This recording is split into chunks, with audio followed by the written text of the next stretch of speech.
श्री चंद्रशेखर जी। माननीय सभापति जी, जय भीम। महामहिम राष्ट्रपति जी के अभिभाषण पर धन्यवाद प्रस्ताव पर बोलने को आपने मुझे अवसर दिया, इसके लिए मैं आपका आभारी हूं। सभापति महोदय, सर्वप्रथम मैं बहुजन समाज में जन्मे सभी संतों, गुरुओं, महान पुरुषों को नमन करता हूं, जिनमें महात्मा ज्योतिबा फूले, डॉक्टर बाबा साहब अम्बेडकर और मान्यवर काशीराम साहब को मैं याद भी करता हूं आज के दिन पर। साथ साथ नगीना की महान जनता और भीम आर्मी और हमारी पार्टी आज़ाद समाज पार्टी काशीराम के साथियों का भी धन्यवाद करता हूं। इसके बाद अपने कुल गुरु जगत गुरु सदगुरु रविदास जी महाराज को भी मैं नमन करता हूं, जिन्होंने दुनिया को लगभग 600 साल पहले बेगमपुरा शहर के रूप में दुनिया का सबसे महान लोकतांत्रिक दर्शन दिया। अध्यक्ष महोदय, माननीय सभापति जी, 14 अगस्त 1947 को ये देश अंग्रेजों के अधीन था। 15 अगस्त 1947 को हम लोग आज़ाद हुए। 16 अगस्त 1947 को देश आज़ादी में था, लेकिन धन धरती राजपाट में बंटवारा नहीं हुआ। जो साधन संसाधन थे उनमें बंटवारा सही रूप से न होने के कारण एक बहुत बड़ी आबादी सुविधाओं से वंचित और सम्मान से वंचित रह गई। उनको सम्मान देने के लिए और अंतिम व्यक्ति तक सुविधाएं पहुंचे, इसके लिए लोकतंत्र की व्यवस्था हुई।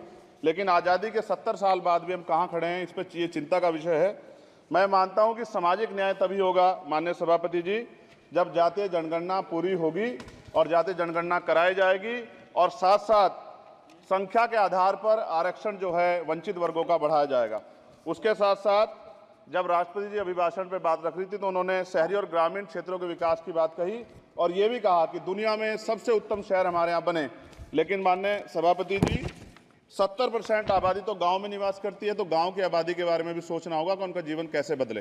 माननीय सभापति जी, उच्च शैक्षणिक संस्थानों में बहुजन समाज के जो छात्र हैं उनके साथ कास्ट एट्रोसिटी हो रही है, निरंतर उनकी हत्या हो रही है। साथ साथ जो सरकारी कर्मचारी हैं दफ्तरों में, उनके साथ भी जो SC ST OBC और मुस्लिम और अन्य धार्मिक अल्पसंख्यक, उनके साथ भी माननीय सभापति जी जातिगत और धार्मिक जो है शोषण किया जा रहा है। इसलिए मेरी मांग भी है कि पुरानी पेंशन को भी अध्यक्ष जी बहाल किया जाए। जो कर्मचारी देश की सेवा में लगे हैं उनका भी सम्मान होना चाहिए। साथ साथ सभापति जी, भाजपा ने चुनावी लाभ के लिए सबका साथ सबका विकास के नारे दिए जो खोखले हैं, क्योंकि 10 साल में दलित, पिछड़े, आदिवासी, मुस्लिम और अन्य धार्मिक अल्पसंख्यक जो अत्याचार हुए हैं वो किससे छिपे हुए नहीं हैं। ये गलत है, ये बंद होना चाहिए।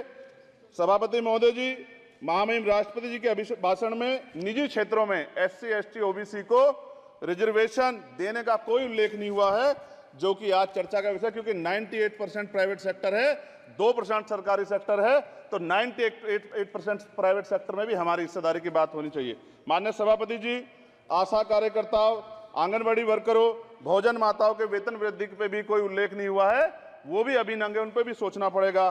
माननीय सभापति जी, जिस क्षेत्र से मैं चुन के आया हूं नगीना से, वो बहुत पिछड़ा क्षेत्र है। उस क्षेत्र में कोई विशेष आर्थिक पैकेज नहीं दिया गया, रोजगार की सेवाएं नहीं है, नौजवान पलायन करता है।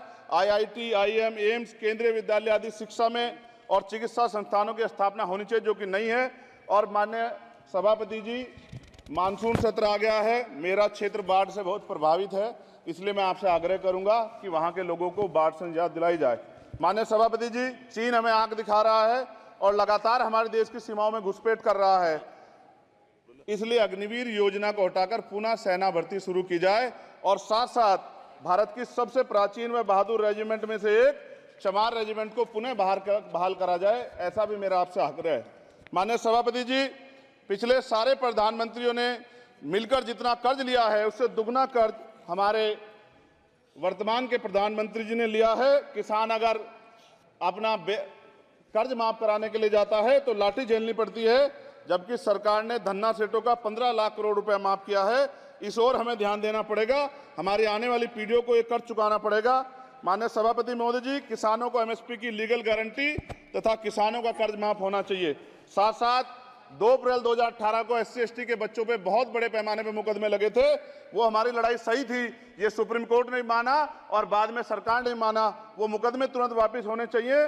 माननीय सभापति जी, प्रेस जो है उस पर भी शिकंजा कसा जा रहा है, जो पत्रकार सरकार खिलाफ बोलता है नौकरी से हाथ धोना पड़ता है। और सोशल मीडिया हमारा हथियार है, उस पर तरह तरह के प्रतिबंध लगाए जा रहे हैं और विरोध करने वालों को सोशल मीडिया हैंडल भी सस्पेंड करा दिए जा रहे हैं।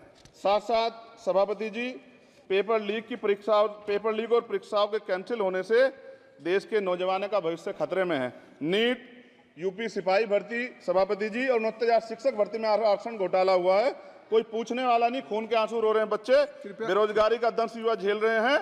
इसलिए मेरा आग्रह है कि युवाओं के लिए कृपया समाप्त करें चंद्रशेखर। माननीय सभापति जी, मैं पहली बार बोल रहा हूं, आप कहेंगे मैं बैठ जाऊंगा, मैं आपकी बात, मैं संवैधानिक मर्यादा का पालन करूंगा, मगर हम तो माननीय सभापति जी सुन ही रहे हैं। आप बोलिए, 1 मिनट। धन्यवाद। 1 मिनट और बोलिए। अध्यक्ष सभापति जी, नारी सम्मान की बात करने वाली सरकार, हमने मणिपुर देखा सर, हमने पहलवान बेटियों का हर्ष देखा सर, और हमने सर हाथरस की बेटी का हर्ष देखा सर, और हाथरस के परिवार को जो वादा किया था सरकार ने वो भी पूरा नहीं किया।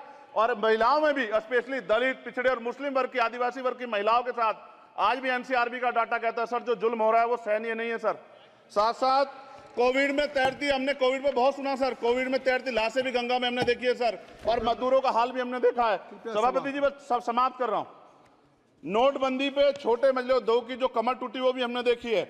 सभापति जी, शैक्षणिक संस्थानों, विश्वविद्यालयों में, चिकित्सा संस्थानों में ओबीसी एसटी के योग्य अभ्यर्थी को एनएफएस करके जिस तरह निकाला जा रहा है, लेटरल एंट्री करके जिस तरह हमारे रास्ते बंद किए जा रहे, ये भी हम देख रहे हैं सभापति जी।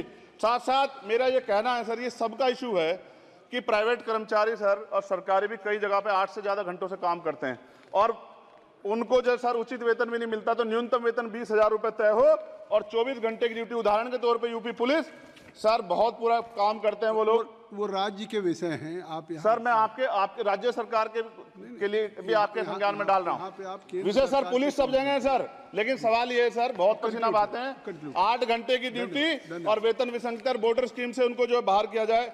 माननीय सभापति जी, 1 मिनट चाहिए सभापति जी। राष्ट्रपति जी ने धर्म के बारे में बात की थी, राम मंदिर से पहले हमारे गुरुघर तुगलकाबाद का फैसला आया था राष्ट्रपति जी, वो सभापति जी अभी तक दिल्ली में स्थित सदगुरु रविदास जी महाराज का गुरुघर नहीं बना।